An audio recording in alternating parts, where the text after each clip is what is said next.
The phone rested loosely in her hand, the receiver still warm from the last unanswered call.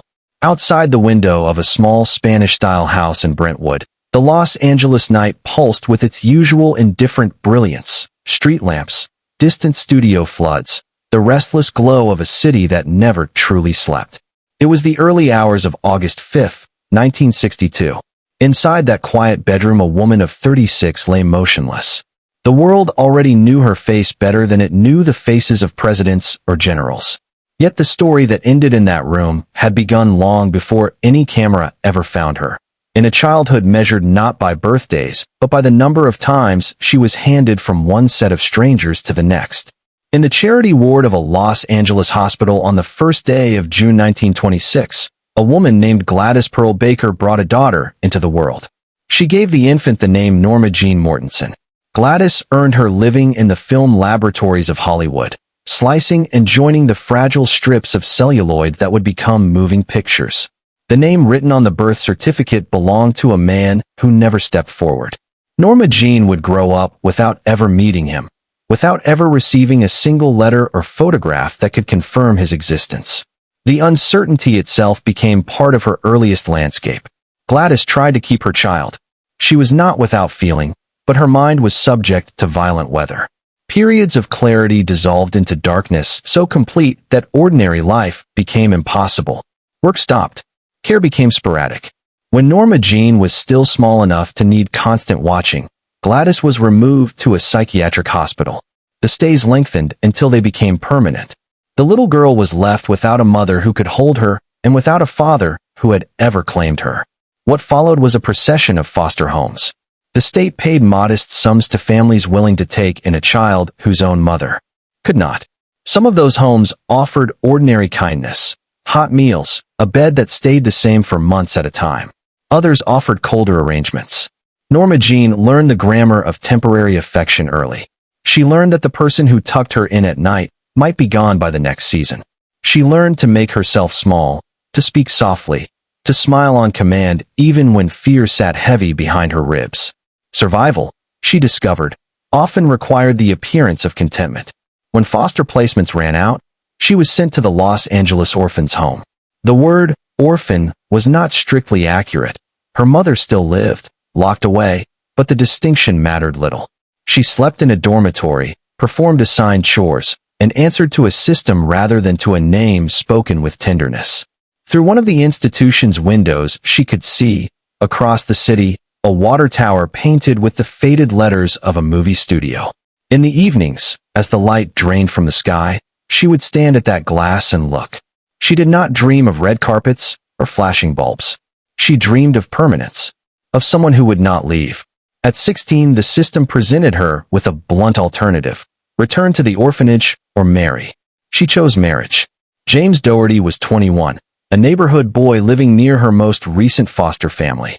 The wedding was not the culmination of romance. It was a practical escape, a roof that could not be taken away at the end of a month, a surname that offered a thin shield against further institutional care. She cooked his meals.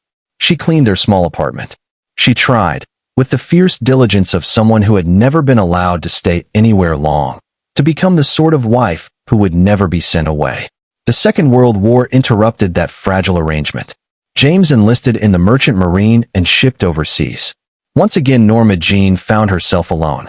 She took work at the Radioplane Munitions Factory in Van Nuys, a place that manufactured aircraft components and unmanned target drones for the military. She sprayed fuselages with fire-retardant paint. She inspected parachutes and folded them with meticulous care, knowing that a single overlooked flaw could cost a pilot his life. The hours were long. The labor was physical. She did not complain. Complaint had never been a luxury available to her. In the autumn of 1944, an Army photographer named David Conover arrived at the factory with a straightforward assignment: document the women who were helping the war effort. He moved past rows of workers in overalls and headscarves until his attention caught on one face.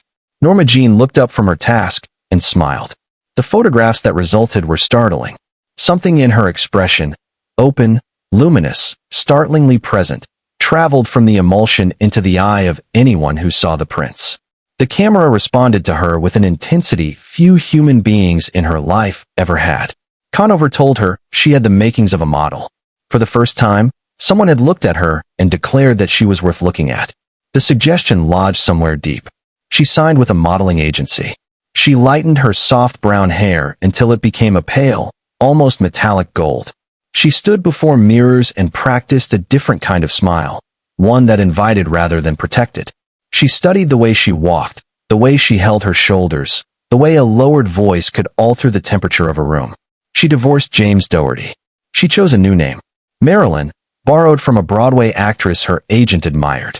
Monroe, taken from her mother's maiden name. The single fragment of the past she elected to keep. Everything else she discarded and rebuilt. A contract with 20th Century Fox followed. Her earliest appearances were brief, walk-ons, a line or two spoken and then gone. Yet audiences noticed. Letters arrived at the studio asking the same question in different handwriting. Who was that girl? The studio dropped her contract, then reinstated it, then dropped it again.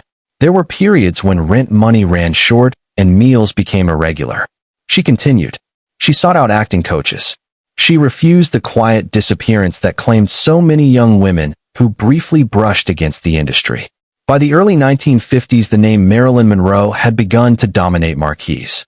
In Gentlemen Prefer Blondes, she appeared in a pink satin gown and performed a number so precise and dazzling that imitators still attempt it decades later. In How to Marry a Millionaire and The 7-Year Itch, she refined a screen presence that seemed both vulnerable and radiant.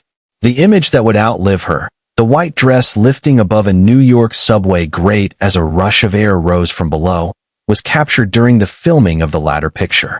Crowds gathered. Cameras flashed. The still photograph traveled the globe on magazine covers, posters, and postcards until it became a kind of cultural shorthand for an entire era. What the public rarely glimpsed was the private counterweight to that dazzling surface. Marilyn read voraciously. Her shelves held more than 400 volumes. Dostoevsky, Chekhov, Whitman, Joyce. She underlined passages. She wrote marginal notes. She carried books the way other people carried cigarettes or keys. The culture had decided she was the beautiful, uncomplicated blonde, a decorative presence rather than a thinking one. She knew the judgment. It wounded her more deeply than most of the industry's other cruelties. She enrolled at the Actors Studio in New York and studied under Lee Strasberg, seeking the rigorous technique of serious dramatic work. Strasberg would later place her among the two most gifted students he had ever taught. She wanted to be regarded as an actress. The world preferred the symbol. The distance between those two desires became a permanent tension in her life. She once said, without self-pity, that she was not interested in money. She simply wanted to be wonderful. Not famous. Not desired. Wonderful. The word carried the quiet hunger of the child who had once stood at an orphanage window watching studio lights she could not reach. She married 3 times. The first marriage had been an exit from institutional care. The second, in 1954, was to Joe DiMaggio, the celebrated baseball player whose quiet pride and intense privacy stood in sharp contrast to the public ownership the world claimed over his wife. He loved the woman he had married. He struggled with the phenomenon she had become. During the filming of the subway grate sequence, hundreds of men gathered on the street and cheered as the white dress rose. DiMaggio stood among them, face dark with a mixture of anger and humiliation. That night the argument was bitter. The marriage lasted 9 months. Her third marriage, in 1956, joined her to Arthur Miller, the playwright whose work examined the moral weight of ordinary American lives. The newspapers treated the union as an improbable collision, the intellectual and the screen goddess. Marilyn ignored the commentary. Miller spoke to her intelligence. For a time the relationship offered genuine companionship. Yet the old pattern reasserted itself. Her difficulty trusting permanence, the deepening sadness that never fully lifted, and her increasing reliance on medication to quiet the nerves that had been frayed since childhood gradually eroded the marriage. Miller later described loving her as an attempt to hold water in open hands. The tighter the grip, the more she slipped away. They divorced in 1961. 3 marriages. 3 endings. Each time she reached for a home inside another person, she found herself standing once more on the outside, suitcase in hand, the familiar ache of impermanence returning. And yet, after the final divorce, Joe DiMaggio reappeared, not as a husband, but as a steady, almost silent presence. In the last months of her life, he telephoned, inquired after her, remained available. After her death, he arranged for roses to be placed at her grave twice a week. He continued the practice for 20 years. He never remarried. He almost never spoke of her in public. When he himself died in 1999, those nearest to him reported that his final words expressed the hope of seeing her again.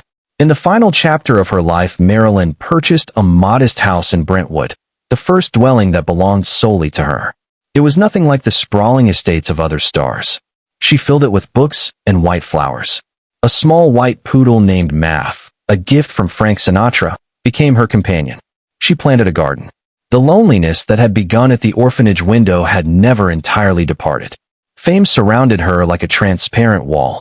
The world could see every contour of her public self, yet almost no one could cross the glass. She continued to work.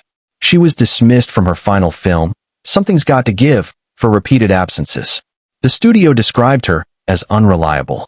Few people asked whether the absences signaled something more serious than temperament. On the night that ended in the early hours of August 5, 1962, Marilyn Monroe died in that Brentwood house. She was 36 years old. The official ruling was probable suicide by barbiturate overdose.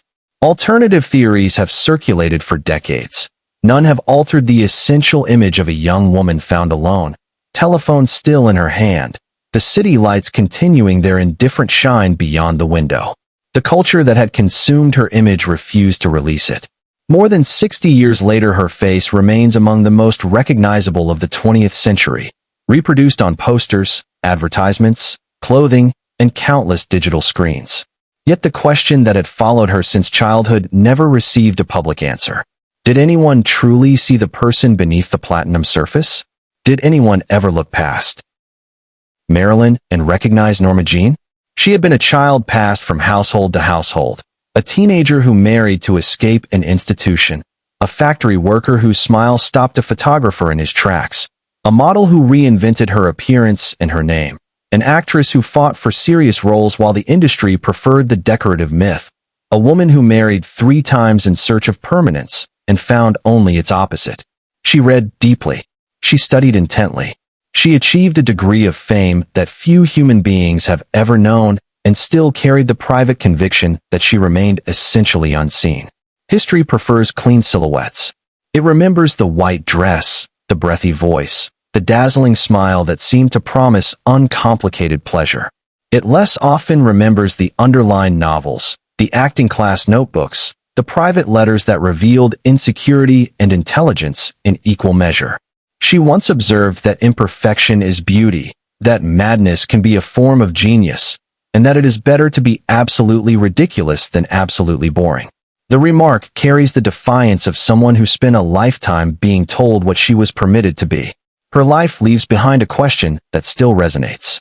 When a culture projects a simplified image onto a complicated human being, what happens to the person who must live inside that projection?